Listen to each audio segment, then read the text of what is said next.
അപ്പൊ ഇന്നത്തെ നമ്മുടെ ടോപ്പിക് എന്ന് പറയുന്നത് ഇലക്ട്രിക് ഫീൽഡ് ആണ്. ഓക്കെ, നമുക്കറിയാം നമ്മുടെ ചാപ്റ്റർ പേര് എന്ന് പറയുന്നത് ഇലക്ട്രിക് ചാർജസ് ആൻഡ് ഫീൽഡ് എന്നാണ്. ഫീൽഡ് മീൻസ് ഇലക്ട്രിക് ഫീൽഡ് ആണ്. ഓക്കെ, നമ്മൾ പ്രീവിയസ് സെക്ഷൻസിലെല്ലാം നമ്മൾ പഠിച്ചത് ചാർജിനെ കുറിച്ചിട്ടാണ്. ഓക്കെ, ചാർജ് എന്താണ്, ചാർജിന്റെ പ്രോപ്പർട്ടീസ് എന്താണ്, അല്ലെ? അതേപോലെ ചാർജസ് തമ്മിലുള്ള ഫോഴ്സ് ഓഫ് അട്രാക്ഷൻ അല്ലെങ്കിൽ റിപ്പൽഷൻ കണ്ടുപിടിക്കാനുള്ള എക്സ്പ്രഷൻ ഒക്കെയാണ് നമ്മൾ പ്രീവിയസ് സെക്ഷൻസിൽ പഠിച്ചത്. ഇന്ന് നമ്മൾ പഠിക്കാൻ പോകുന്നത് ഇലക്ട്രിക് ഫീൽഡ് ആണ്. ഓക്കെ, അപ്പോൾ നമുക്ക് ഇതിന് സിമിലർ ആയിട്ടുള്ള ടേമുകൾ നമ്മൾ കേട്ടിട്ടുണ്ട്, അല്ലെ? ഇലക്ട്രിക് ഫീൽഡിന് പോലുള്ള ടേമുകൾ ഫസ്റ്റ് ഇയറിൽ തന്നെ ഒരു ടേം കേട്ടിട്ടുണ്ട്, ഗ്രാവിറ്റേഷണൽ ഫീൽഡ് എന്നുള്ളത്, അല്ലെ? അതേപോലെ പ്രീവിയസ് ക്ലാസ്സുകളിലെ മാഗ്നറ്റിക് ഫീൽഡ് കേട്ടിട്ടുള്ളതാണ്, അല്ലെ? മാഗ്നറ്റിക് ഫീൽഡ് നമ്മൾ കേട്ടിട്ടുള്ളതാണ്, നമുക്ക് എക്സ്പീരിയൻസ് ഉള്ളതുമാണ് മാഗ്നറ്റിക് ഫീൽഡ് എന്ന് പറയുന്നത്. ഓക്കെ, അപ്പൊ എന്താണ് ഗ്രാവിറ്റേഷണൽ ഫീൽഡ് എന്ന് പറഞ്ഞാൽ? നമുക്കറിയാം, ഒരു മാസ് ഉള്ള ബോഡിക്ക് ചുറ്റും, അല്ലെ? ഫസ്റ്റ് നമ്മൾ പഠിച്ചതാണ്, ഒരു മാസ് ഉള്ള ബോഡിക്ക് ചുറ്റും എന്ത് ഫോഴ്സ് ഉണ്ടായിരിക്കും? ഒരു ഗ്രാവിറ്റേഷണൽ ഫോഴ്സ് ഉണ്ടായിരിക്കും. പഠിച്ചിട്ടില്ലേ? ഒരു മാസ് ഉള്ള ബോഡിക്ക് ചുറ്റും ഗ്രാവിറ്റേഷണൽ ഫോഴ്സ് എക്സ്പീരിയൻസ് ചെയ്യുന്ന റീജിയനെ വിളിക്കുന്ന പേരാണ് ഗ്രാവിറ്റേഷണൽ ഫീൽഡ് എന്ന് പറയും, അല്ലെ? ഫസ്റ്റ് ഇയർ നമ്മൾ ഗ്രാവിറ്റേഷൻ പഠിച്ചാണ്. ഒരു മാസ് ഉള്ള ബോഡിക്ക് ചുറ്റും എന്ത് ഫോഴ്സ്? ഒരു ഗ്രാവിറ്റേഷണൽ ഫോഴ്സ് എക്സ്പീരിയൻസ് ചെയ്യും.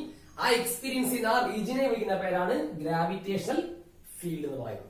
ഓക്കെ ആണല്ലോ? അതേപോലെ നമ്മള് പ്രീവിയസ് ക്ലാസ്സുകളിൽ 10th കേട്ടിട്ടുള്ള ഒരു ടേമാണ് മാഗ്നറ്റിക് ഫീൽഡ്.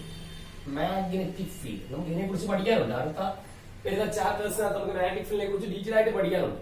ഓക്കെ, അപ്പൊ മാഗ്നറ്റിക് ഫീൽഡ് എന്താണെന്ന് ചോദിച്ചാൽ നമുക്കറിയാം, ഒരു മാഗ്നറ്റിന്റെ അടുത്തേക്ക് നമ്മളൊരു iron like object, for example ഒരു അയൺ നെയിൽ നമ്മൾ കൊണ്ടുവരുവാണെങ്കിൽ, അല്ലെ, ആ മാഗ്നറ്റ് എന്താ ചെയ്യും? ആ അയൺ നെയിലിനെ അട്രാക്ട് ചെയ്യും, അല്ലെ? ദാറ്റ് മീൻസ് ആ മാഗ്നറ്റിന് ചുറ്റും ഇതാണെന്ന് വെച്ചോ, ഇതൊരു ബാർ മാഗ്നറ്റ് ആണ്. ഓക്കെ, ഈ ബാർ മാഗ്നറ്റ് അടുത്തേക്ക് നമ്മളൊരു അയൺ നെയിൽ കൊണ്ടുവരികയാണ്, അല്ലെ? അപ്പൊ നമുക്ക് ഇവിടെ എത്തുമ്പോൾ തന്നെ ഈ നമ്മുടെ കൈ പിടിച്ച് വലിക്കുന്ന ഒരു ഫീൽ ഉണ്ടാവും. ദാറ്റ് മീൻസ് ഇതിന് ചുറ്റും നമുക്ക് പറയാം എന്ത് ഫോഴ്സ് എക്സ്പീരിയൻസ് ചെയ്യുന്നു? ഒരു മാഗ്നറ്റിക് ഫോഴ്സ് എക്സ്പീരിയൻസ് ചെയ്യുന്നു. ശരിയല്ലേ? നമുക്കെല്ലാം അനുഭവമുള്ള കാര്യമാണ്. ഓക്കെ, അപ്പൊ നമുക്ക് പറയാം, ഒരു മാഗ്നറ്റിന് ചുറ്റും ഒരു മാഗ്നറ്റിക് ഫോഴ്സ് എക്സ്പീരിയൻസ് ചെയ്യുന്ന ഒരു റീജിയൻ ഉണ്ടാവും. ആ റീജിയനെ വിളിക്കുന്ന പേരാണ് മാഗ്നറ്റിക് ഫീൽഡ് എന്ന് പറയുന്നത്. ഓക്കെ ആണല്ലോ? ക്ലിയർ ആണല്ലോ? ഓക്കെ, ഇനി അങ്ങനെയാണെങ്കിൽ നമുക്ക് എന്തിനെ കുറിച്ച് പറയാം? ഇലക്ട്രിക് ഫീൽഡിനെ കുറിച്ച് പറയാം. ഓക്കെ, നമ്മൾ പറഞ്ഞു മാസ് ഉള്ള ബോഡിക്ക് ചുറ്റും എന്ത് ഫോഴ്സ്? ഗ്രാവിറ്റേഷണൽ ഫോഴ്സ് എക്സ്പീരിയൻസ് ചെയ്യുന്ന റീജിയൻ, അത് ഗ്രാവിറ്റേഷണൽ ഫീൽഡ്. മാഗ്നറ്റിന് ചുറ്റും മാഗ്നറ്റിക് ഫോഴ്സ് എക്സ്പീരിയൻസ് ചെയ്യുന്ന റീജിയൻ, അതിനെ വിളിക്കുന്ന പേര് മാഗ്നറ്റിക് ഫീൽഡ് എന്ന് പറയും. ഓക്കെ, അങ്ങനെയാണെങ്കിൽ ഇലക്ട്രിക് ഫീൽഡിനെ നമുക്ക് എങ്ങനെ പറയാമെന്ന് ചോദിച്ചാൽ, ഇതൊരു ചാർജ് ആണ്, അല്ലെങ്കിൽ ഒരു ചാർജിന്റെ ബോഡിയാണ്. ഒരു ചാർജിന്റെ ബോഡിയാണ്. ഓക്കെ, അങ്ങനെയാണെങ്കിൽ ഈ ചാർജിന്റെ ബോഡിക്ക് ചുറ്റും എന്തുണ്ടായിരിക്കും? എന്ത് ഫോഴ്സ് ആയിരിക്കും? ഇപ്പോഴത്തെ കേസിൽ നമ്മൾ പറഞ്ഞു ഗ്രാവിറ്റേഷണൽ ഫോഴ്സ് എന്ന് പറഞ്ഞു. മാഗ്നറ്റിക് ഫീൽഡിന്റെ കേസിൽ നമ്മൾ പറഞ്ഞു മാഗ്നറ്റിക് ഫോഴ്സ് എക്സ്പീരിയൻസ് എന്ന് പറഞ്ഞു. അങ്ങനെയാണെങ്കിൽ നമുക്ക് പറയാം, ഈ ചാർജിന്റെ ബോഡിക്ക് ചുറ്റും അല്ലെങ്കിൽ ഒരു ചാർജിന് ചുറ്റും എന്ത് ഫോഴ്സ് എക്സ്പീരിയൻസ് ചെയ്യും? പറഞ്ഞേ. അത് തന്നെയാണ്, ഇലക്ട്രിക് ഫോഴ്സ് എക്സ്പീരിയൻസ് ചെയ്യും. ആണോ? അപ്പോൾ ഒരു ചാർജിന്റെ ബോഡിക്ക് ചുറ്റും ഇലക്ട്രിക് ഫോഴ്സ് എക്സ്പീരിയൻസ് ചെയ്യുന്ന റീജിയനെ നമ്മൾ വിളിക്കുന്ന പേരാണ് ഇലക്ട്രിക് ഫീൽഡ് എന്ന് പറയും. ഓക്കെ ആണല്ലോ? ഡെഫിനിഷൻ വായിച്ചോളൂ. It is a region around a charge or charged body. Okay, ഒരു ചാർജ് അല്ലെങ്കിൽ ഒരു ചാർജ്ഡ് ബോഡിക്ക് ചുറ്റും എന്ത് ഫോഴ്സ് എക്സ്പീരിയൻസ് ചെയ്യുന്ന? ഇലക്ട്രിക് ഫോഴ്സ് എക്സ്പീരിയൻസ് ചെയ്യുന്ന റീജിയനെ വിളിക്കുന്ന പേരാണ് ഇലക്ട്രിക് ഫീൽഡ്. ക്ലിയർ? ഓക്കെ, അടുത്ത നമ്മുടെ ടേം എന്ന് പറയുന്നത് ഇലക്ട്രിക് ഫീൽഡ് ഇന്റൻസിറ്റി ആണ്. Electric field intensity. ഓക്കെ, അപ്പൊ അതിന്റെ ഡെഫിനിഷൻ ആ ബോർഡിൽ ഞാൻ എഴുതിയിട്ടുണ്ട്. അപ്പൊ ഇലക്ട്രിക് ഫീൽഡ് ഇന്റൻസിറ്റി നമ്മൾ എപ്പോഴും ഡിഫൈൻ ചെയ്യുന്നത് ഒരു പോയിന്റിലായിരിക്കും. ഓക്കെ, ഇലക്ട്രിക് ഫീൽഡിലെ ഒരു പോയിന്റിലാണ് നമ്മൾ എപ്പോഴും ഇലക്ട്രിക് ഫീൽഡ് ഇന്റൻസിറ്റി ഡിഫൈൻ ചെയ്തിരിക്കുന്നത്. അപ്പോൾ ഒരു ഇലക്ട്രിക് ഫീൽഡിലെ ഒരു പോയിന്റിലെ കേട്ടോ, ഒരു ഇലക്ട്രിക് ഫീൽഡിലെ ഒരു പോയിന്റിലെ ഇലക്ട്രിക് ഫീൽഡ് ഇന്റൻസിറ്റി എന്ന് പറഞ്ഞാൽ, ഓക്കെ, ഇലക്ട്രിക് ഫീൽഡ് ഇന്റൻസിറ്റി എന്ന് പറഞ്ഞാൽ എന്താണ് മീൻ ചെയ്യുന്നത്? ആ പോയിന്റിൽ നമ്മളൊരു യൂണിറ്റ് പോസിറ്റീവ് ചാർജ് വെക്കുമ്പോൾ കേട്ടോ, ഏത് പോയിന്റ് ഇലക്ട്രിക് ഫീൽഡിലാണ് നമ്മൾ ഡിഫൈൻ ചെയ്യുന്നത്? ആ പോയിന്റിൽ ഒരു യൂണിറ്റ് പോസിറ്റീവ് ചാർജ് വെക്കുമ്പോൾ ആ ചാർജിന് എത്രമാത്രം ഫോഴ്സ് ആണോ എക്സ്പീരിയൻസ് ചെയ്യുന്നത്, ആ ഫോഴ്സ് ആയിരിക്കും ഇലക്ട്രിക് ഫീൽഡ് ഇന്റൻസിറ്റി എന്ന് പറയുന്നത്. ഫോർ എക്സാമ്പിൾ നോക്കാം, ഇവിടെ ഒരു ചാർജ് ഇരിപ്പുണ്ട്, ഇവിടെ ഒരു ചാർജ് ഉണ്ട്. ആ ചാർജ് നമുക്ക് ക്യൂ വരിക, പ്ലസ് ക്യൂ ചാർജ്. ഓക്കെ, മുമ്പേ നമ്മൾ ചാർജിന് ചുറ്റും എന്തുണ്ട്, ആ ഇലക്ട്രിക് ഫീൽഡ് ഉണ്ട് കേട്ടോ. അപ്പൊ ഈ ചാർജിന് ചുറ്റും എന്തുണ്ട്, ഇലക്ട്രിക് ഫീൽഡ് ഉണ്ട്. ഈ ചാർജിന് ചുറ്റും ഇലക്ട്രിക് ഫീൽഡ് ഉണ്ട്. ഓക്കെ, അപ്പൊ ഈ ചാർജിന് ചുറ്റും ഇലക്ട്രിക് ഫോഴ്സ് എക്സ്പീരിയൻസ് ചെയ്യുന്ന റീജിയൻ, ആ റീജിയൻ ഇലക്ട്രിക് ഫീൽഡ് ആണല്ലോ. ഓക്കെ, ഇനി ഈ ഇലക്ട്രിക് ഫീൽഡിലെ ഈ ചാർജിന് ചുറ്റുമുള്ള ഇലക്ട്രിക് ഫീൽഡിലെ ഒരു പോയിന്റ് ആണ് ഞാൻ മാർക്ക് ചെയ്യുന്നത്. ആ പോയിന്റ് ഞാൻ പി നൽകുകയാണ്, പി ആണല്ലോ. അങ്ങനെയാണെങ്കിൽ ഈ പി എന്ന് പറയുന്ന പോയിന്റിലെ ഇലക്ട്രിക് ഫീൽഡ് ഇന്റൻസിറ്റി എന്താണെന്ന് ചോദിച്ചാൽ ഇത്രയേ ഉള്ളൂ. ഈ പി എന്ന് പറയുന്ന പോയിന്റിൽ നമ്മൾ ഒരു ചാർജ് കൊണ്ടുവയ്ക്കുന്നു. എന്ത് ചാർജ് ആയിരിക്കണം, യൂണിറ്റ് പോസിറ്റീവ് ചാർജ് ആയിരിക്കണം. ഓക്കെ, യൂണിറ്റ് പോസിറ്റീവ് ചാർജ് എന്താണ് ഉദ്ദേശിക്കുന്നത്, ആ ചാർജിന്റെ മാഗ്നിറ്റ്യൂഡ് 1 ആയിരിക്കണം. ഫോർ എക്സാമ്പിൾ 1 മൈക്രോ കൂളം, അല്ലെങ്കിൽ 1 നാനോ കൂളം, അല്ലെങ്കിൽ 1 കൂളം, ഇതെല്ലാം യൂണിറ്റ് പോസിറ്റീവ് ചാർജ് ആണ്. ഓക്കെ, അപ്പോൾ ഈ പറഞ്ഞ കണക്ക് ഒരു 1 കൂളം ചാർജ്, ഓക്കെ, ഒരു 1 കൂളം ചാർജ് കൊണ്ടുവച്ചു, അല്ലെ, 1 കൂളം പ്ലസ് 1 കൂളം ചാർജ്, അതാണ് യൂണിറ്റ് പോസിറ്റീവ് ചാർജ് എന്ന് പറയുന്നത് കേട്ടോ. അപ്പോൾ ഇലക്ട്രിക് ഫീൽഡില് ഈ പി എന്ന് പറയുന്ന പോയിന്റിൽ ഒരു പ്ലസ് 1 കൂളം ചാർജ്, എന്താണ്, യൂണിറ്റ് പോസിറ്റീവ് ചാർജ് വെച്ചപ്പോൾ ഈ പ്ലസ് 1 കൂളം ചാർജിന് എത്രമാത്രം ഇലക്ട്രിക് ഫോഴ്സ് ആണോ എക്സ്പീരിയൻസ് ചെയ്യുന്നത്, ആ ഫോഴ്സ് ആയിരിക്കും ഇവിടുത്തെ ഇലക്ട്രിക് ഫീൽഡ് ഇന്റൻസിറ്റി എന്ന് പറയുന്നത്. വായിച്ചോക്കെ, electric field intensity at a point in an electric field എന്ന് വെച്ചാൽ എന്താണ്, ഒരു ഇലക്ട്രിക് ഫീൽഡിലെ ഒരു പോയിന്റിലെ ഇലക്ട്രിക് ഫീൽഡ് ഇന്റൻസിറ്റി എന്ന് പറയുന്നത് എന്താണ്, ആ പോയിന്റിൽ ഒരു യൂണിറ്റ് പോസിറ്റീവ് ചാർജ് വെക്കുമ്പോൾ ആ ചാർജിന് എത്രമാത്രം ഇലക്ട്രിക് ഫോഴ്സ് ആണോ എക്സ്പീരിയൻസ് ചെയ്യുന്നത്, അതായിരിക്കും അവിടുത്തെ ഇലക്ട്രിക് ഫീൽഡ് ഇന്റൻസിറ്റി എന്ന് നമ്മൾ പറയുന്നത്. വീഡിയോ ഡെഫിനിഷൻ മനസ്സിലായോ? ഓക്കെ, ഇനി നമുക്ക് ഇതിന്റെ ഇക്വേഷനിലേക്ക് വരാം. അത് നമുക്കൊരു എക്സാമ്പിൾ വെച്ചിട്ട് ഇക്വേഷൻ എഴുതാം. ഓക്കെ, എക്സാമ്പിൾ പറയുവാണ്, ഇപ്പൊ ഞാൻ ഈ കാണിച്ചിരിക്കുന്ന പി എന്ന് പറയുന്ന പോയിന്റ്, അല്ലെ, പി എന്ന് പറയുന്ന പോയിന്റ് ഇവിടുത്തെ പോയിന്റാ, ഇലക്ട്രിക് ഫീൽഡിലെ പോയിന്റ് ആണ്. ഓക്കെ, ആ പോയിന്റിൽ ഞാൻ ഒരു എക്സാമ്പിൾ പറയുവാണ്, ഒരു പ്ലസ് 10 കൂളം ചാർജ് വെച്ചു. ഓക്കെ, ഈ പി എന്ന് പറയുന്ന പോയിന്റ് എത്ര ചാർജ് വെച്ചു, ഒരു പ്ലസ് 10 കൂളം ചാർജ് വെച്ചപ്പോൾ ഈ പി എന്ന് പറയുന്ന പോയിന്റിൽ പ്ലസ് 10 കൂളം ചാർജ് വെച്ചപ്പോൾ ആ ചാർജിന് എക്സ്പീരിയൻസ് ചെയ്ത ഫോഴ്സ് എന്ന് പറയുന്നത്, എക്സാമ്പിൾ ആയിട്ട് പറയുവാണ്, എത്രയാണ്, 50 ന്യൂട്ടൺ ആണ്. 50 ന്യൂട്ടൺ ഫോഴ്സ് എക്സ്പീരിയൻസ് ചെയ്തു എന്ന് പറയാം. ഈ പി എന്ന് പറയുന്ന പോയിന്റിൽ എത്ര ചാർജ് വെച്ച്, പ്ലസ് 10 കൂളം ചാർജ് വെച്ചപ്പോൾ ആ ചാർജിന് എക്സ്പീരിയൻസ് ചെയ്ത ഇലക്ട്രിക് ഫോഴ്സ് എന്ന് പറയുന്നത് 50 ന്യൂട്ടൺ ആണെന്ന് വെച്ചോ. ഓക്കെ, അങ്ങനെയാണെങ്കിൽ ഇതിന്റെ ഇവിടെ ഒരു കൂളം ചാർജിന് എത്ര ഫോഴ്സ് എക്സ്പീരിയൻസ് ചെയ്യും, ഒരു കൂളം ചാർജിന് 10 കൂളത്തിന് 50 ന്യൂട്ടൺ ആണെങ്കിൽ കേട്ടോ, 10 കൂളം ചാർജിന് 50 ന്യൂട്ടൺ ഫോഴ്സ് ആണെങ്കിൽ ഒരു കൂളത്തിന് എക്സ്പീരിയൻസ് ചെയ്യുന്ന ഫോഴ്സ് എന്ന് പറയുന്നത് എത്രയായിരിക്കും, 50/10. ശരിയാണോ? എന്നുവെച്ചാൽ എത്ര, 5. ഓക്കെ, ഒരു കൂളം ചാർജിന് എക്സ്പീരിയൻസ് ഫോഴ്സ് എത്ര, 5. ഈ ഫോഴ്സ് ആയിരിക്കും ഇവിടെ നിന്ന് പറയുന്നത് ഇന്റൻസിറ്റി എന്ന് പറയുന്നത്. വീഡിയോ പറയാം, 10 കൂളം ചാർജ് വെച്ചപ്പോൾ എക്സ്പീരിയൻസ് ഫോഴ്സ് 50, 10 കൂളത്തിന് 50 ന്യൂട്ടൺ. അപ്പൊ ഒരു കൂളത്തിന് എത്ര ആയിരിക്കും, 50/10, that is 5. വീഡിയോസ്. ഓക്കെ, ഇനി നമുക്ക് ഇപ്പൊ നമ്മൾ വാല്യൂ വെച്ച എക്സാമ്പിൾ വെച്ചിട്ടാണ് ഈ പറഞ്ഞിരിക്കുന്നത്. ഓക്കെ, ഇനി നമുക്ക് ജനറൽ ആയിട്ട് പറയാം. ജനറൽ ആയിട്ട് പറയുമ്പോൾ ഞാൻ പറയുവാണ്, ഇത് പ്ലസ് ക്യൂ ചാർജ് ആണ്, ക്യാപിറ്റൽ ക്യൂ ആണ്. അപ്പൊ ഈ ചാർജിന് ചുറ്റും എന്നിട്ട് ഇലക്ട്രിക് ഫീൽഡ് ഉണ്ട്. ഓക്കെ, ഇലക്ട്രിക് ഫീൽഡ് ആണ് ഷെയ്ഡ് ഞാൻ കാണിച്ചിരിക്കുന്നത്. ഈ ഇലക്ട്രിക് ഫീൽഡ് ഒരു പോയിന്റ് ആണ് പി. ഓക്കെ, ഈ പി എന്ന് പറയുന്ന പോയിന്റിൽ ഞാനൊരു ചാർജ് വെച്ചു. ആ ചാർജ് നമുക്ക് ക്യൂ നൽകാം, സ്മോൾ ക്യൂ കേട്ടോ, ക്യൂ ചാർജ് വെച്ചു.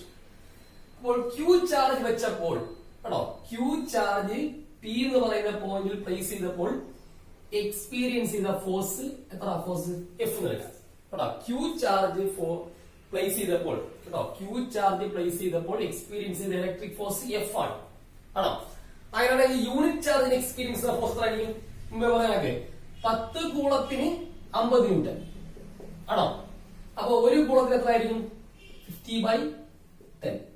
അങ്ങനെയെങ്കിൽ അത് വെച്ചെന്ന് പറഞ്ഞേ ക്യൂ ചാർജിന് എക്സ്പീരിയൻസ് ചെയ്ത ഫോഴ്സ് എഫ്. അപ്പൊ യൂണിറ്റ് ചാർജിന് experience of force F by Q. റെഡിയോ? അപ്പൊ നമുക്ക് പറയാം ഇലക്ട്രിക് ഫീൽഡ് ഇന്റൻസിറ്റി നമുക്ക് ഇ നൽകാം. Okay, electric field intensity E കണ്ടുപിടിക്കാനുള്ള ഫോർമുല എന്ന് പറയുന്നത് ഇ ഈസ് ഈക്വൽ ടു എന്താണ് ഫോർമുല? എഫ് ബൈ ക്യൂ ഐ. റെഡിയോ? എന്നുവെച്ചാൽ ക്യൂ ചാർജ് വെച്ചപ്പോൾ പി എന്ന് പറയുന്ന പോയിന്റിൽ ക്യൂ ചാർജ് പ്ലേസ് ചെയ്തപ്പോൾ എഫ് ഫോഴ്സ് എക്സ്പീരിയൻസ് ചെയ്യുന്നുണ്ടെങ്കിൽ യൂണിറ്റ് ചാർജിന് എക്സ്പീരിയൻസ് ഓഫ് ഫോഴ്സ് പറയുന്നത് എഫ് ബൈ ക്യൂ ആണോ? യൂണിറ്റ് ചാർജിന് എക്സ്പീരിയൻസ് ഓഫ് ഫോഴ്സിനെ വിളിക്കുന്ന പേരാണ് എന്ത്? ഇലക്ട്രിക് ഫീൽഡ് ഇന്റൻസിറ്റി എന്ന് നമ്മൾ പറയുന്നത്. ഓക്കെ ആണല്ലോ? ഓക്കെ, അപ്പം ഇനി നമുക്ക് ഇതിന്റെ യൂണിറ്റും ഡയമെൻഷനും ഒന്ന് കണ്ടുപിടിക്കാം.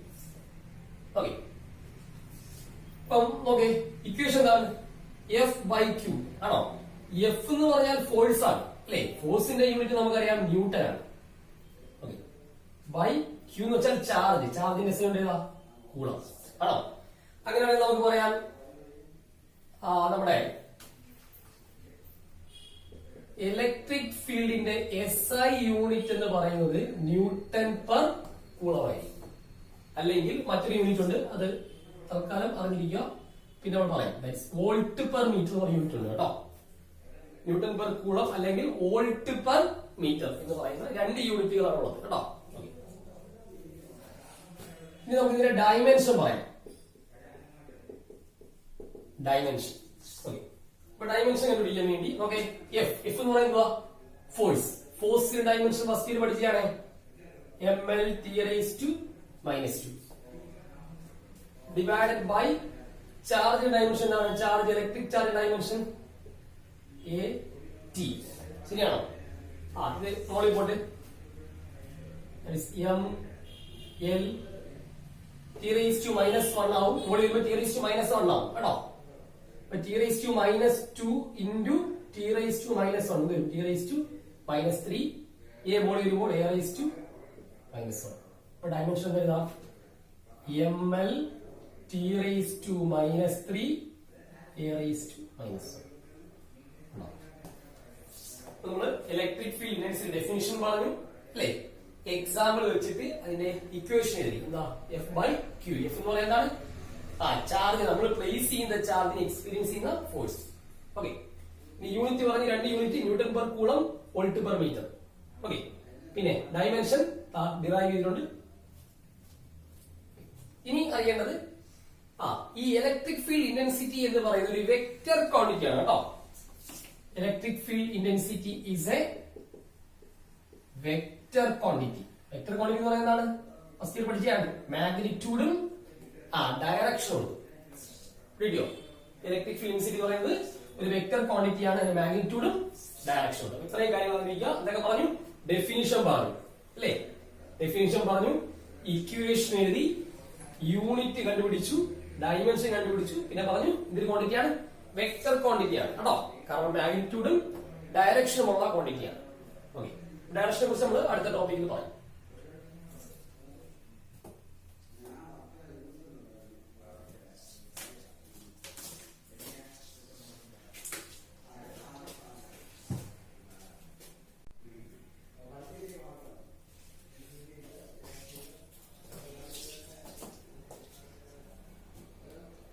ഓക്കെ, അടുത്തതെന്ന് പറയുന്നത് നമുക്കൊരു ഡെറിവേഷൻ, ചെറിയൊരു ഡെറിവേഷൻ ആണ്. അതിന്റെ ഹെഡിങ് ഞാൻ ബോർഡ് ചെയ്തിട്ടുണ്ട്, പഠിച്ചു. Okay, expression for electric field intensity at a point due to a point charge. Okay, ഒരു പോയിന്റ് ചാർജ് മൂലം ഒരു പോയിന്റിലെ ഇലക്ട്രിക് ഫീൽഡ് ഇന്റൻസിറ്റിയുടെ എക്സ്പ്രഷൻ ആണ് നമ്മൾ എഴുതാൻ പോകുന്നത്. ഓക്കെ, അപ്പൊ ഞാനൊരു പോയിന്റ് ചാർജ് എടുത്തോളൂ. അതൊരു പോയിന്റ് ചാർജ് ആണ് Q. ഓക്കെ, Q എന്ന് പറയുന്നത് പോയിന്റ് ചാർജ്. അപ്പൊ നമുക്കറിയാം ഈ പോയിന്റ് ചാർജിന് ചുറ്റും അല്ലെ എന്തുണ്ടായിരിക്കും? ഒരു ഇലക്ട്രിക് ഫോഴ്സ് എക്സ്പീരിയൻസ് ചെയ്യുന്ന ഒരു റീജിയൻ ഉണ്ടായിരിക്കും. മീൻസ് ഒരു ഇലക്ട്രിക് ഫീൽഡ് ഉണ്ടായിരിക്കും. ആണല്ലോ, ഇതിന് ചുറ്റും ഇലക്ട്രിക് ഫീൽഡ് ഉണ്ടായിരിക്കും. ആ ഇലക്ട്രിക് ഫീൽഡിലെ ഒരു പോയിന്റ് ആണ് ഞാൻ മാർക്ക് ചെയ്തതാണ്. ഇതാണ് പോയിന്റ് കേട്ടോ. ഇലക്ട്രിക് ഫീൽഡ് ഒരു പോയിന്റ് ആണ് P. ഈ മാർക്ക് ചെയ്തിരിക്കുന്ന പോയിന്റ് നമ്മൾ കൺസിഡർ ചെയ്തിരിക്കുന്ന പോയിന്റ് ചാർജിൽ നിന്നും ഒരു R ഡിസ്റ്റൻസ് അകലെയാണ്. കേട്ടോ. നമ്മൾ കൺസിഡർ ചെയ്തിരിക്കുന്ന പി എന്ന് പറയുന്ന പോയിന്റ് ചാർജിൽ നിന്നും r ഡിസ്റ്റൻസ് അകലെയാണ് ആണല്ലോ. അപ്പൊ നമുക്ക് കണ്ടുപിടിക്കേണ്ടത് ഈ പി എന്ന് പറയുന്ന പോയിന്റിലെ ഇലക്ട്രിക് ഫീൽഡ് ഇന്റൻസിറ്റിയാണ് കണ്ടുപിടിക്കേണ്ടത്. ഓക്കെ ആണല്ലോ. അപ്പൊ അത് കണ്ടുപിടിക്കാൻ വേണ്ടി ഞാൻ ഈ പി എന്ന് പറയുന്ന പോയിന്റിൽ വേറൊരു ചാർജ് കൊണ്ടുവച്ചു, ഒരു സ്മോൾ പോസിറ്റീവ് ചാർജ് അല്ലെങ്കിൽ ടെസ്റ്റ് ചാർജ് എന്നൊക്കെ പറയും. ഓക്കെ, ഒരു സ്മോൾ പോസിറ്റീവ് ചാർജ് കൊണ്ട് പ്ലേസ് ചെയ്തു. ആ ചാർജ് നമുക്ക് എടുക്കാം Q0 എടുക്കാം അല്ലെങ്കിൽ Q0 എടുക്കാം കേട്ടോ. അപ്പം Q എന്ന് പറയുന്നത് നമ്മൾ കൺസിഡർ ചെയ്തിരിക്കുന്ന പോയിന്റ് ചാർജ്. ഓക്കെ, അതിന് ചുറ്റും കണ്ട് ഇലക്ട്രിക് ഫീൽഡ് ഉണ്ട്. ആ ഇലക്ട്രിക് ഫീൽഡിലെ ഒരു പോയിന്റ് ആണ് പി. ഓക്കെ ഓക്കെ, ആ പി എന്ന് പറയുന്ന പോയിന്റ് ചാർജിൽ നിന്നും r ഡിസ്റ്റൻസ് അകലെയാണ്. ഓക്കെ ആണല്ലോ. ഓക്കെ, ഇനി ഈ പി എന്ന് പറയുന്ന പോയിന്റിൽ ഇലക്ട്രിക് ഫീൽഡ് കണ്ടുപിടിക്കുന്നതിന് വേണ്ടി, ഇലക്ട്രിക് ഫീൽഡ് ഇന്റൻസിറ്റി കണ്ടുപിടിക്കാൻ വേണ്ടി മറ്റൊരു ചാർജ് ഞാൻ പ്ലേസ് ചെയ്തു. ഏതാണ്? Q0 എന്ന് പറയുന്ന ഒരു സ്മോൾ പോസിറ്റീവ് ചാർജ് പ്ലേസ് ചെയ്യും. ഓക്കെ, അങ്ങനെയാണെങ്കിൽ നമുക്കറിയാം ഈ ചാർജിന് എന്ത് എക്സ്പീരിയൻസ് ചെയ്യും? ഒരു ഫോഴ്സ് എക്സ്പീരിയൻസ് ചെയ്യും. ശരിയല്ലേ? മുമ്പേ പറഞ്ഞ. ഓക്കെ, ഈ ചാർജിന് എത്ര ഫോഴ്സ് എക്സ്പീരിയൻസ് ചെയ്തു? F ഫോഴ്സ് എക്സ്പീരിയൻസ് ചെയ്തു.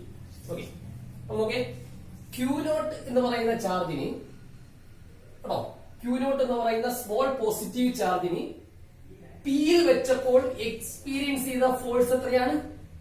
F ആണ്. ആണോ? അങ്ങനെയാണെങ്കിൽ അവിടുത്തെ ഇലക്ട്രിക് ഫീൽഡ് ഇന്റൻസിറ്റി E എന്ന് പറയുന്നത് നമ്മൾ മുമ്പേ പറഞ്ഞു F ബൈ ഇവിടെ വെച്ചിരിക്കുന്ന ചാർജ് എത്ര? അത് Q0. ശരിയല്ലേ? അപ്പൊ നമുക്ക് ഇക്വേഷൻ എടുക്കാം. Electric field intensity at P അല്ലേ, നമുക്ക് ഈ നൽകാം. E ഈക്വൽ ടു എന്താ? F ബൈ ഇവിടെ പ്ലേസ് ചെയ്തിരിക്കുന്ന ചാർജ് ആണ് അല്ലേ, F ബൈ Q0. ശരിയാണല്ലോ. ഇനി നോക്കാം. ഇനി നമുക്ക് F എന്ന് പറയാൻ എന്താണ്? ഇതിന് ഈ Q0 എന്ന് പറയുന്ന അല്ലെങ്കിൽ Q0 എന്ന് പറയുന്ന ചാർജിന് എക്സ്പീരിയൻസ് ചെയ്യുന്ന ഇലക്ട്രിക് ഫോഴ്സ് ആണ്, ഇലക്ട്രോസ്റ്റാറ്റിക് ഫോഴ്സ് ആണ്. അത് നമുക്ക് കൂളംസിൽ വെച്ച് എഴുതാൻ പറ്റും അല്ലേ. That is equal to 1/4πε0 into Q1 Q2 അല്ലേ. Q1 എന്ന് പറയുന്നതാണ് Q1 എന്നുള്ളത് Q ഇൻറ്റു Q2 എന്ന് പറയുന്നത് നമ്മൾ പ്ലേസ് ചെയ്ത ടെസ്റ്റ് ചാർജ് ബൈ ഈ ഡിസ്റ്റൻസ് r തന്നെയാണ്. ശരിയാണോ? ഈ വാല്യൂ നമുക്ക് സബ്സ്റ്റിറ്റ്യൂട്ട് ചെയ്യാം. എഫിന് പകരം F ന് പകരം 1/4πε0 into Q into Q0 by r square whole divided by Q0. ശരിയാണോ? ഏത് ക്യാൻസൽ ആയി പോകും? ഈ Q0 ക്യാൻസൽ ആയി പോകില്ലേ? ബാക്കി വരുന്നത് എന്താണ്? E equal to 1/4πε0 into Q by r square. ഇതാണ് എന്തിന്റെ എക്സ്പ്രഷൻ? Q എന്ന് പറയുന്ന ഒരു പോയിന്റ് ചാർജിൽ നിന്നും, ഓക്കെ, Q എന്ന് പറയുന്ന ഒരു പോയിന്റ് ചാർജിൽ നിന്നും r ഡിസ്റ്റൻസ് അകലെയുള്ള ഒരു പോയിന്റിലെ ഇലക്ട്രിക് ഫീൽഡിന്റെ എക്സ്പ്രഷൻ എന്താണ്? 1/4πε0 into Q by r square ആയിരിക്കും. ഇനി ഞാൻ മുമ്പേ പറഞ്ഞു ഇലക്ട്രിക് ഫീൽഡ് ഇന്റൻസിറ്റി എന്ന് പറയുന്ന ഒരു വെക്ടർ ക്വാണ്ടിറ്റി ആണ് അല്ലെ. അതിന് മാഗ്നിറ്റ്യൂഡ് ഉണ്ട്, ഡയറക്ഷൻ ഉണ്ട്. ഇപ്പൊ നമ്മൾ എഴുതിയിരിക്കുന്നത് പോയിന്റ് ചാർജ് മൂലമുള്ള ഇലക്ട്രിക് ഫീൽഡ് ഇന്റൻസിറ്റിയുടെ മാഗ്നിറ്റ്യൂഡ് ആണ് എഴുതിയിരിക്കുന്നത്. ഇനി ഇതിന്റെ ഡയറക്ഷൻ പറയണം. ഓക്കെ, ഈ പോയിന്റ് ചാർജ് ഇപ്പൊ പോസിറ്റീവ് ആണെന്ന് വെച്ചോ. നമ്മൾ കൺസിഡർ ചെയ്യുന്ന പോയിന്റ് ചാർജ് പോസിറ്റീവ് ആണെങ്കിൽ ഇവിടുത്തെ ഇലക്ട്രിക് ഫീൽഡ് എന്ന് പറയുന്നത് എവേ ഫ്രം ദ ചാർജ് ആയിരിക്കും. നമ്മൾ കൺസിഡർ ചെയ്തിരിക്കുന്ന പോസിറ്റീവ് ചാർജ് ആണെങ്കിൽ ഈ പി എന്ന് പറയുന്ന പോയിന്റിൽ ഇലക്ട്രിക് ഫീൽഡ് ഇന്റൻസിറ്റി എന്ന് പറയുന്നത് ഡയറക്ഷൻ എന്ന് പറയുന്നത് എവേ ഫ്രം ദ ചാർജ് ആയിരിക്കും. ഇനി നമ്മൾ കൺസിഡർ ചെയ്തിരിക്കുന്ന ചാർജ് നെഗറ്റീവ് ചാർജ് ആണെങ്കിൽ ഡയറക്ഷൻ ആയിരിക്കും ടുവേർഡ്സ് ദ ചാർജ് ആയിരിക്കും. ഡയറക്ഷൻ അറിഞ്ഞിരിക്കണം. പ്രോബ്ലം ഒക്കെ ചെയ്യുമ്പോൾ നമുക്ക് ആവശ്യമുള്ള കാര്യമാണ് ഡയറക്ഷൻ എന്ന് പറയുന്നത്. പിടികിട്ടിയോ? ഇപ്പൊ നമ്മുടെ കൺസിഡർ ചെയ്ത ചാർജ് പോയിന്റ് ചാർജ് പോസിറ്റീവ് ആയിട്ടുള്ള പോയിന്റ് ചാർജ് ആണെങ്കിൽ ഇലക്ട്രിക് ഫീൽഡ് ഇന്റൻസിറ്റി എന്ന് പറയുന്നത് എവേ ഫ്രം ദ ചാർജും, നെഗറ്റീവ് ചാർജ് ആണെങ്കിൽ electric field intensity towards the ചാർജും ആയിരിക്കും. ആണല്ലോ. നമുക്ക് ഇതിന്റെ വെക്ടർ ഫോം എഴുതാം. ഇൻ വെക്ടർ ഫോം ഓക്കെ, നമ്മൾ എടുത്തിരിക്കുന്നത് പോസിറ്റീവ് ചാർജ് ആണ്. പോസിറ്റീവ് ചാർജ് ആണ്. അപ്പൊ ഡയറക്ഷൻ എങ്ങനെയാണ്? പോസിറ്റീവ് ചാർജ് ആണ്. ഡയറക്ഷൻ എങ്ങനെയാണ്? away from the charge. Okay, electric field means direction away from the charge. Vector form vector E equal to നമ്മൾ ഏതൊരു വെക്ടറിനെ കൈവാസി പറഞ്ഞാണ് ഏതൊരു വെക്ടറിനെ നമുക്ക് എങ്ങനെ എഴുതാം? അതിന്റെ മോഡുലസ് അല്ലെ വെക്ടറിന്റെ മോഡുലസ് ഇൻറ്റു യൂണിറ്റ് വെക്ടർ. അപ്പൊ നമുക്ക് ഈ ഡയറക്ഷനുള്ള യൂണിറ്റ് വെക്ടർ നമുക്ക് എങ്ങനെ എടുക്കാം? ആർ ക്യാപ് നൽകാം. അപ്പൊ എങ്ങനെ എഴുതാം? Into R cap. അത് നേരത്തെ കഴിഞ്ഞ ക്ലാസ്സിൽ പറഞ്ഞാണ് ഏതൊരു വെക്ടറിനെയും നമുക്ക് എങ്ങനെ എഴുതാം? ആ വെക്ടറിന്റെ മോഡുലസ് ഇൻറ്റു അതിന്റെ ഡയറക്ഷനുള്ള യൂണിറ്റ് വെക്ടർ. അപ്പൊ ഞാൻ ഈ കാണിച്ചിരിക്കുന്ന ഇലക്ട്രിക് ഫീൽഡ് ഡയറക്ഷനുള്ള യൂണിറ്റ് വെക്ടറിനെ ആർ ക്യാപ് നൽകിയിരിക്കുന്നത്. അതുകൊണ്ടാണ് ഇൻറ്റു ആർ ക്യാപ് ഇട്ടിരിക്കുന്നത്. Okay, vector E is equal to modulus of വെക്ടറിന്റെ വാല്യൂ മുകളിൽ കിടപ്പുണ്ട് 1/4πε0 into q/r² into R cap. അപ്പോൾ ഒരു പോയിന്റ് ചാർജിൽ നിന്നും കേട്ടോ Q എന്ന് പറയുന്ന ഒരു പോയിന്റ് ചാർജിൽ നിന്നും ആർ ഡിസ്റ്റൻസ് അകലെയുള്ള പോയിന്റ് ആണ് P. ആ പിയിലെ ഇലക്ട്രിക് ഫീൽഡ് ഇക്വേഷൻ ആണ് 1/4πε0 ഇൻറ്റു q/r². ഇതിന്റെ ഡയറക്ഷൻ എന്ന് പറഞ്ഞു പോസിറ്റീവ് ചാർജ് ആണെങ്കിൽ അവേ ഫ്രം ദ ചാർജും നെഗറ്റീവ് ചാർജ് ആണ് നമ്മുടെ പോയിന്റ് ചാർജ് നെഗറ്റീവ് ചാർജ് ആണെങ്കിൽ electric field direction towards the charge വഴി. ഓക്കെ, പിന്നെ അതിന്റെ വെക്ടർ ഫോം എഴുതിയിട്ടുണ്ട്. ഓക്കെ ആണല്ലോ.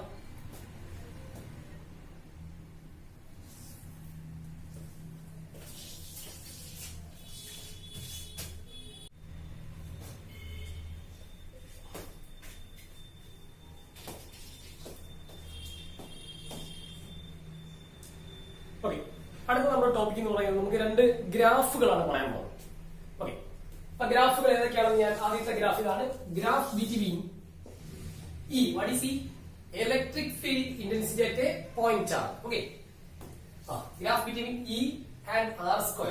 ഇത് R². R എന്ന് പറയുന്നത് എന്തുവാ? നമ്മൾ കൺസിഡർ ചെയ്ത പോയിന്റ് ചാർജ് നമ്മൾ ഡിസ്റ്റൻസ് ആണ്. ഓക്കെ, ഇതാണ് point charge Q. Okay, it's our point charge Q. ഇതിന് ചുറ്റും കണ്ട് ഇലക്ട്രിക് ഫീൽഡ് ഉണ്ട്. ആ ഇലക്ട്രിക് ഫീൽഡിലെ ഒരു പോയിന്റ് ആണിത്. ഈ പോയിന്റ് എത്ര ഡിസ്റ്റൻസ് അകലെയാണ്? 6 ഡിസ്റ്റൻസ് അകലെയാണ് അല്ലെ? അങ്ങനെയാണെങ്കിൽ ഈ പോയിന്റിലെ ഇലക്ട്രിക് ഫീൽഡ് ഡെൻസിറ്റി ഇക്വേഷൻ തൊട്ട് മുമ്പ് ഡിറൈവ് ചെയ്തായിരുന്നു. ഇതാണ് equation. Electric field density is equal to 1/4πε0 into q/r². Okay, അപ്പൊ നിങ്ങൾ നോക്കേ ഇയും R² നമ്മൾ ഗ്രാഫാണ് കേട്ടോ. ഇയും R² നമ്മൾ ഗ്രാഫാണ് വരയ്ക്കാൻ പോകുന്നത്. അപ്പൊ R² എവിടെയാണ്? ഡിനോമിനേറ്ററിലാണ് അല്ലെ? എന്ന് വെച്ചാൽ നമുക്ക് പറയാം ഈ പോയിന്റ് ചാർജിൽ നിന്നുള്ള ഡിസ്റ്റൻസ് കൂടുന്നതനുസരിച്ചിട്ട് കേട്ടോ, പോയിന്റ് ചാർജിൽ നിന്നുള്ള ഡിസ്റ്റൻസ് കൂടുന്നതനുസരിച്ചിട്ട് ആറിന്റെ വാല്യൂ കൂടുന്നതനുസരിച്ചിട്ട് അല്ലെ, ആറിന്റെ വാല്യൂ കൂടുന്നതനുസരിച്ചിട്ട് അല്ലെങ്കിൽ R² വാല്യൂ കൂടുന്നതനുസരിച്ചിട്ട് ഇലക്ട്രിക് ഫീൽഡ് ഇന്റൻസിറ്റി എന്ത് ചെയ്യും? കുറഞ്ഞു വരും. ശരിയല്ലേ? അപ്പൊ നമുക്ക് ഇതിന്റെ ഗ്രാഫ് എങ്ങനെ വരാം? ഈ ഗ്രാഫ് വരുന്നത്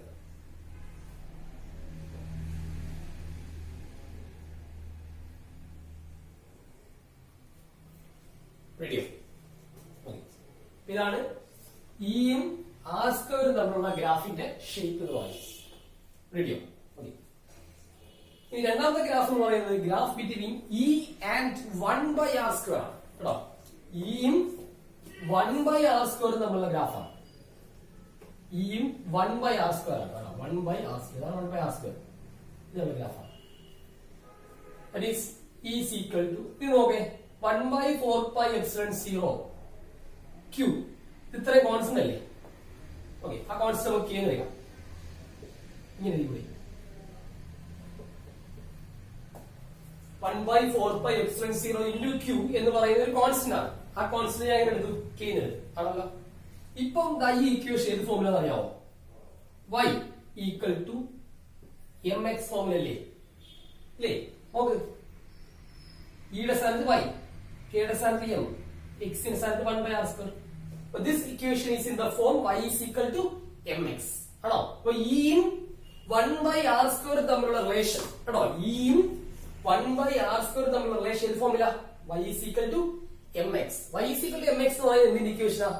സ്ട്രെയിറ്റ് ലൈൻ ഇക്വേഷൻ ആണ്. ഫസ്റ്റ് ഇത് പഠിച്ചാൽ അല്ലേ? y is equal to mx എന്ന് പറയുന്നത് സ്ട്രെയിറ്റ് ലൈൻ ഇക്വേഷൻ ആണ്. എങ്ങനെയുള്ള സ്ട്രെയിറ്റ് ലൈനാ? ഒറിജിനിലൂടെ പാസ് ചെയ്യുന്നത്. ശരിയല്ലേ? അങ്ങനെയാണെങ്കിൽ ഇയും 1/r² തമ്മിലുള്ള ഗ്രാഫ് എങ്ങനെ വരും? വേറെ ഓക്കെ, അപ്പം നമ്മുടെ ഇയും r² തമ്മിലുള്ള ഗ്രാഫാണിത്. ഇത് ഇയും 1/r² തമ്മിലുള്ള ഗ്രാഫ്. ക്ലിയർ ആയാലും